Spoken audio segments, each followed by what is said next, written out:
So I have a lot of thoughts about on the concept of like self-sabotage, because I actually don't think that's a thing.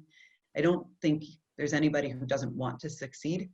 But I think we're talking about fear. I think it's the fear not only of failure, but the fear of success and the effort that's going to be required to sustain that over time.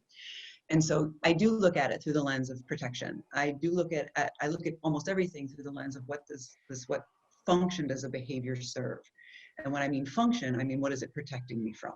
And usually what we're being protected from is pain, rejection, disappointment, and all on the psychological spectrum. And so I think we hold ourselves back and we talk ourselves out of things and it's a habit. I think sometimes we just have to get out of the habit of thinking that way. And if we've had a lot of practice doing that, that's the default. That's just going to come very naturally and very easy to us to think about things in that way, unless you can catch yourself, check it, and then change it. And just practice saying things differently, even if it doesn't like feel right or even accurate.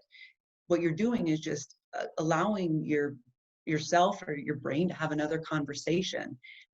You don't have to believe it at first, but you just want to make room for the possibility that it might be true, that you might actually be able to do this. Let's just see what happens. Let's get curious about the process. Let's not, come to any conclusions about how well you're going to do or how well this is going to go. Let's just see what happens. And I really love that approach for getting people started. You don't have to know how it's going to go. You don't have to know how it's going to end. Let's just reserve that for later. And let's just see. Let's just get excited about the process and get curious.